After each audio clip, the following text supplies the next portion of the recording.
And there's been a lot of news recently. So we are well into 2024. 2025. I did that last time too. I'm totally in denial. Hello and welcome to Rolling Forward. I'm Dr. Alicia Rolin. I'm Dr. Stephanie Rolin. And we're a pediatrician and psychiatrist that's helping you navigate through the news. We're recording this on Tuesday, January 21st, 2025, which I mentioned because today is the day after Trump's inauguration as president. And there's already so many things that we could talk about. On his first day in office, Trump signed a number of executive orders. And today we really wanted to highlight one particular policy, given its potential to impact youth. So we're specifically going to talk about the executive order entitled Defending Women from Gender Ideology Extremism and Restoring Biological Truth to the Federal Government. And I have to tell you, when I hear that title, it just makes me think of when Trump said on the campaign trail that he was going to defend women, whether they liked it or not. It just makes me feel a little icky. Yeah. And this policy is really focused on this conservative idea about biology determining gender and not subjective belief. And it defines sex as a binary variable, saying that there's only two sexes, male and female. When we know from science that actually is not necessarily true. There were some parts in this executive order that were really confusing to me. One was that this executive order created this binary set of sexes, okay, male and female, I've heard that. But then it didn't define sex based on chromosomes, but rather on small and large reproductive cells. Terms I've literally never heard before. So, Stephanie, can you tell me a little bit more about what defines sex? And what does this mean with small and large reproductive cells? Essentially, this is a term that comes from developmental biology. And I've done more than a decade of medical training and never heard small and large reproductive cells. I wondered if that was because maybe I'm not an OBGYN, maybe I'm not in this business. But within my social circles, where I have a number of friends who are trained in these disciplines, it wasn't terms that they were familiar with either. And it turns out that these terms come from developmental biology, and they focus on gametes that people have. In this case, we're talking about eggs being the large reproductive cells and sperm being the small reproductive cells. So it sounds like you're saying they're defining biological sex based on whether you create eggs or ova or sperm. And that sounds like that could be a problem because there are a number of people that don't produce either eggs or sperm. But this is a binary, Alicia. There's one choice or the other. So according to this, I guess we're going to ignore the group of people who may not have gametes. And the second issue with this is that this executive order specifically defines the presence of gametes at conception. And the reality is, gametes are not present at conception. It takes quite a while of fetal development before a fetus has gametes. You do have genetic material that down the line may lead to the production of these gametes, although, as we said, certain people have different disorders in which they don't produce gametes. That genetic material is there, but the gametes, these small and large reproductive cells, are not present at conception because you are one cell. And so there are some issues with how this executive order is defining sex, but it essentially is making the point that has often been made by the GOP that sex is binary, it's male or female, and that's it. And although how they defined it was surprising, the fact that they're pushing this kind of agenda forward is something that has consistently been brought up on the campaign trail and not necessarily that surprising. So just a few years ago, there wasn't a single state that had any laws banning gender-affirming care for youth. And we're currently in a place where about half of states have laws that ban youth, people under 18, from accessing gender-affirming care. So gender-affirming care is a type of health care that supports gender-diverse individuals in aligning their physical traits with their gender identity. under this current administration and with this executive order, it seems like we're going to see these restrictions just grow. They also really want to impose this belief on institutions, meaning this executive action is going to require federal governments to use this term sex rather than gender. The difference between sex and gender, sex typically medically refers to your biological sex or the sex that you were born as, and gender usually refers to your gender expression or how you identify. So for example, you could have the same sex and gender. I identify as female and I was born as a female. So you could be born female but identify as male, or you could be born male and identify as gender fluid or gender non-binary. Absolutely. So under this executive order, the things we'll expect to see is now the federal government is going to refer to sex only and not gender. And that includes a direction to the State Department and Homeland Security to use sex only on different documents like passports and visas instead of gender, which is going to affect people who are gender diverse and who may have a difference between their gender and their sex. So part of the transitioning process for a lot of people includes changing their identity on their legal documents, such as driver's license or passports, and they may have already done this. And so this might be difficult, especially for people on visas in the upcoming few weeks to months.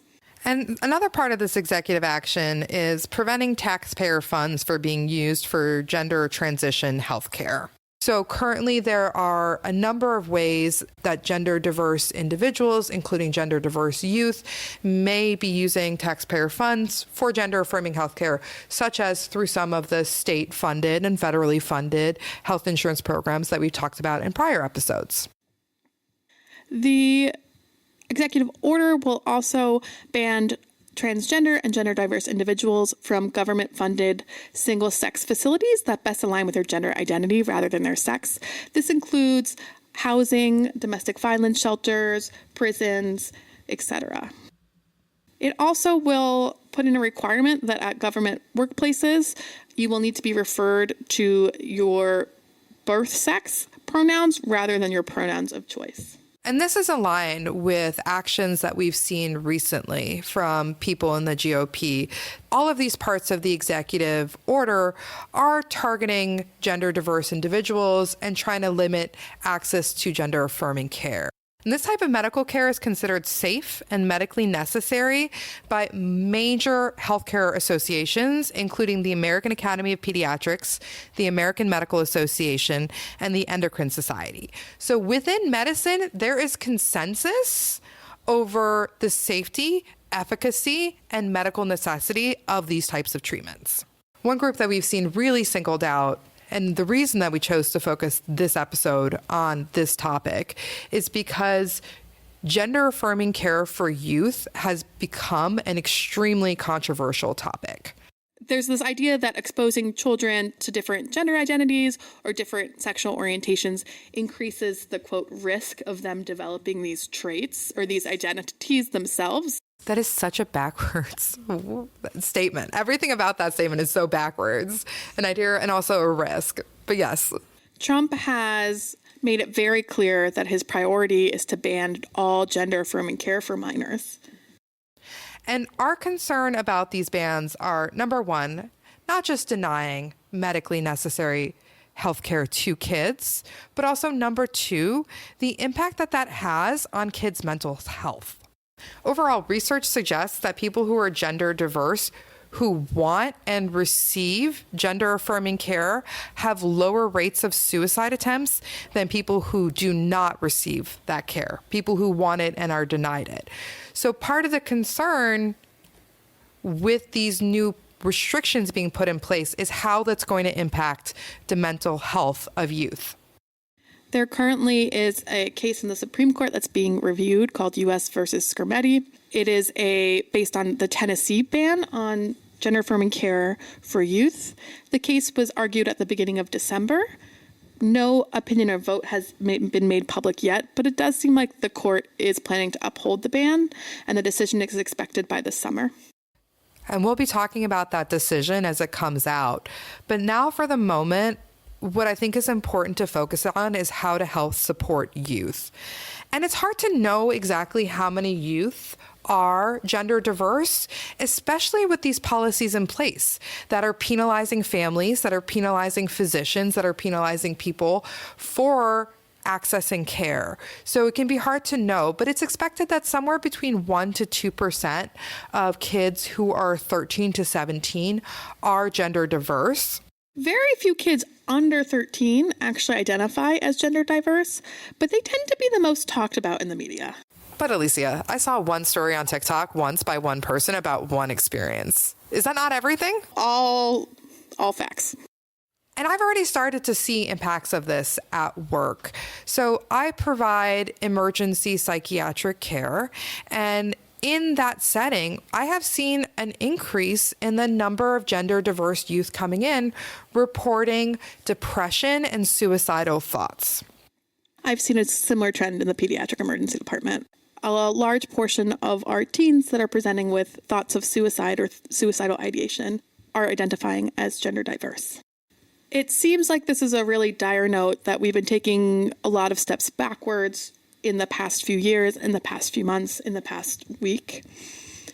But it's important to remember that we've been in this place before on a lot of other subjects and have moved forward and have made a lot of progress. In 2004, Bush's State of the Union specifically said, in quote, "Our nation must defend the sanctity of marriage," and he advocated for a constitutional amendment to protect marriage. After that State of the Union, in the next few months to years, 27 states enacted state constitutional amendments that banned same-sex marriage. And the public opinion was not very supportive of same-sex marriage at the time. Obama was elected. He initially did not endorse legalizing same-sex marriage. But over the kind of next decade after Bush's State of the Union, we start seeing changes in public opinion. We start to see progress. We start to see change. And in 2015, the Supreme Court legalized same-sex marriage in a ruling of Obergefell versus Hodge. And we've seen similar patterns with civil rights and women's rights where there can be these steps backwards in policies with restrictive laws being put into place before eventually public opinion and the Supreme Court and the rule of law moves forward. And that's really the point of our podcast and why we named ourselves Rolling Forward. Rolin being our last name, but also the idea that we are going to continue rolling forward, and we believe in science and the ability of science to help parents make good decisions about what's right for their families. And so with that, a lot of this topic feels very heavy. We also want to offer some ways to help support the kids in your life, friends and family members that you may have. And one way to really highlight this is to say, do not be afraid to have a conversation with your child about mental health, about depression, and to ask directly whether they're having suicidal thoughts. I think there's this misconception that if you ask a child if they're having suicidal thoughts, that you'll encourage them or you'll plant the idea in their mind.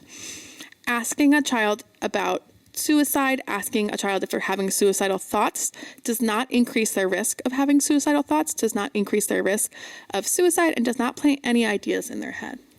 And it can be hard to ask these questions. I'm a psychiatrist, and so I'm used to asking these questions now. I ask these questions every single day. But when I was first starting off in psychiatry and I felt awkward, uncomfortable, one of the things that I did was I role played. And Alicia, you weren't yet in medical school then, but I would ask you questions. I would ask you to act like you were someone that I was talking to as if you were my patient. And I would practice saying the questions until I got more comfortable. So if this is a conversation that you want to have with your child, you can seek out and practice that conversation with other adults in your life until it feels more natural. And also, it's okay if it feels awkward. Asking the question, starting the conversation is what's important. And sometimes difficult conversations are awkward, but we still have them. Like, these conversations are awkward. I agree with that. They're so awkward sometimes. They're super awkward. I like walk in the room and be like, "Hi, I've never met you before. Are you going to kill yourself? Do you have thoughts about not waking up?" Sometimes the way that I start, so what's your... It's not how I start, but that's what it feels like. What's your favorite way to ask someone about suicide? I tend to start with other subject matters and build a rapport with a patient before I immediately ask them about risk of suicide. I also do that. I don't just go ahead. But when you do broach it, what's your favorite way of asking? I start with passive suicidal ideation before I get to active. So I ask people if they have thoughts about not wanting to wake up or wishing that they were dead before I ask them if they have thoughts about wanting to hurt themselves. I actually do that exact same thing. I ask people, my go-to to start this conversation after we have rapport, after we're on that page, is, do you ever feel so overwhelmed that you wish that you were dead? Do you ever wish you could go to sleep and not wake up? And then from there, if someone says yes, then I do start to ask more. Do you ever have thoughts about acting to end your own life? Have you made plans of what you might do? And that helps me gauge the seriousness of where they are. So some other tips for these conversations, recognizing that these conversations are awkward. It's also hard for our kids to feel that way. And so asking about it is opening the door for them to be able to share with you something that they might already be feeling themselves. It's really important in these conversations to not offer a quick fix or a solution. We often just want our kids to feel better. And so we say, oh, that won't happen, or here's something we can try. But when someone's feeling this way, giving them a quick fix is going to shut down that conversation. They've thought about a lot of this before, and these are big topics that we're talking about today. There isn't a quick fix to what's going on, and acting as if there is really going to make a kid shut down. Instead of offering a quick fix or solution, I recommend asking open-ended questions. Things like, can you say more about that? I'm sorry that you're feeling that way, and I want to understand more about your perspective. And validate and support how they feel. Really sit with them in that moment, like Alicia is saying, and offer that validation. And it's never too early to start these conversations. My daughter is not yet 2. And when we were on vacation last week, we were browsing around some bookstores, and I saw a book called Going to the Therapist that was for kids. And yes, I am a therapist, I'm a psychiatrist, but I bought it for her, and it's part of our rotation. It's a book about kids go to therapy because they're feeling sad or their belly hurts a lot and they don't want to go to school.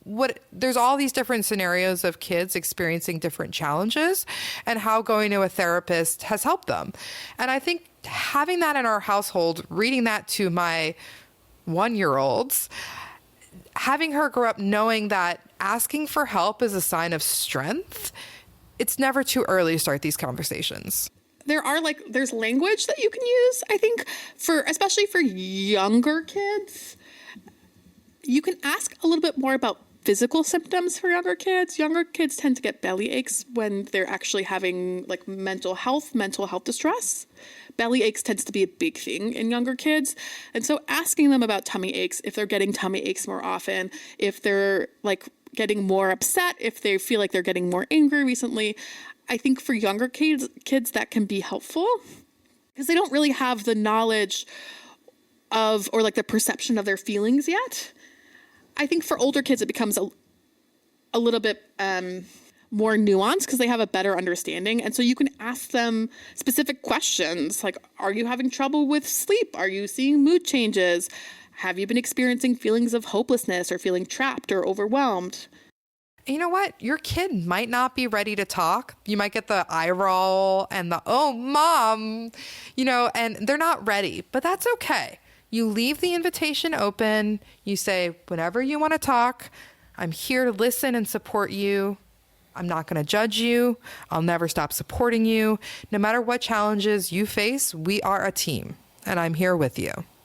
And then, in addition to having these difficult conversations, I think a really important part of mental health and mental health care particularly for tweens and teens, is knowing when to seek professional help and seeking professional help. Honestly, I think that everyone will benefit from talk therapy at any age.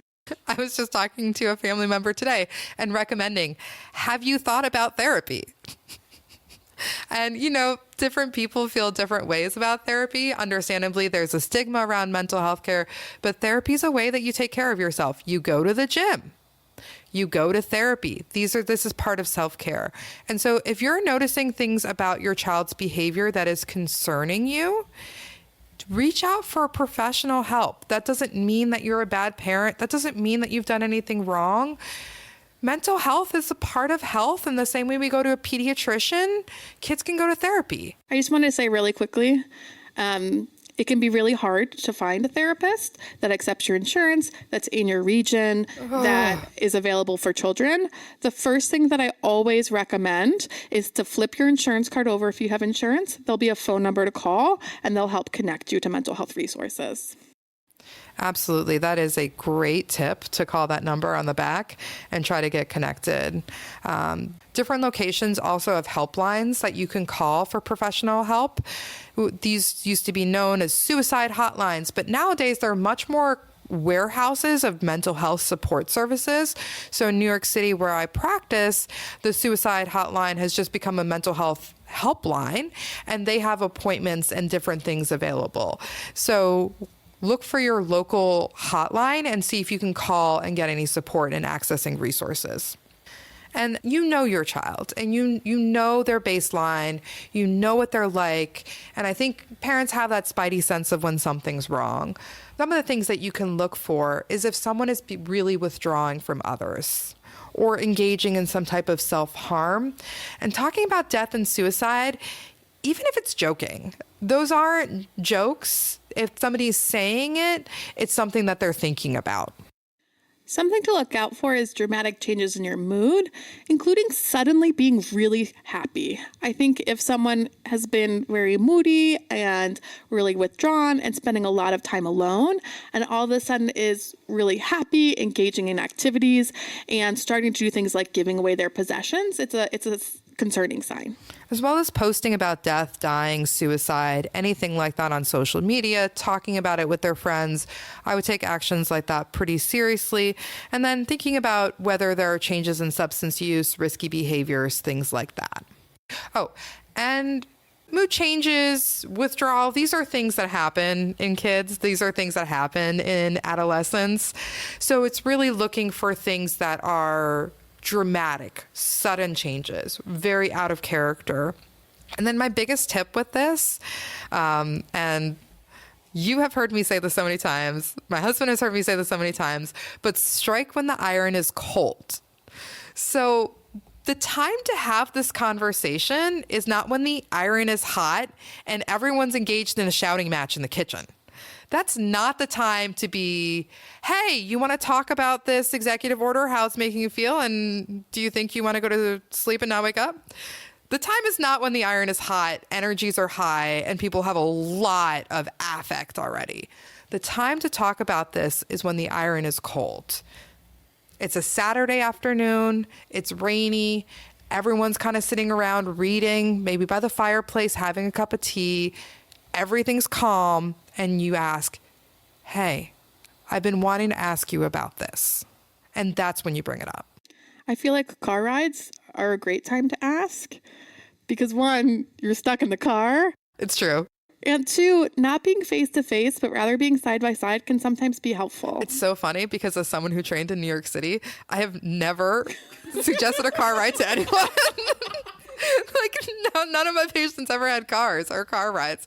And certainly I can imagine doing that in an Uber. Be like, yeah, get in the Uber. Do it then with a third person that you don't know. That'll be great. So those are our tips. These are difficult conversations. Remember that there's hope. There is forward motion that will come, and keeping open, honest communication with your kids, letting them know that you are a resource that they can count on. Rolling forward, And that's our podcast for today. We will keep following these updates with you. You can reach out to us on social media. We are Rolin Forward, ROLIN Forward Show at gmail.com. We're also Rolin Forward, ROLIN Forward on X, Blue Sky, Instagram, the different platforms. You can reach out to us and let us know what you're thinking about. We're on the socials. We are on the socials. Reach out, let us know if there's any new changes that you're confused about, that you're worried about, that you'd like us to talk about in more detail. And we'll see you next time. Thank you for your time.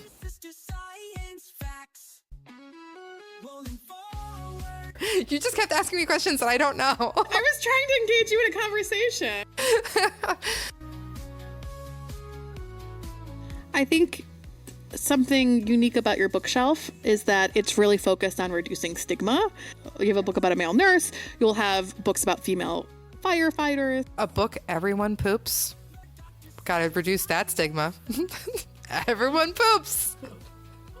That's a current favorite. A book about consent. Working on potty. Yeah, that's the phase of parenting I'm in right now.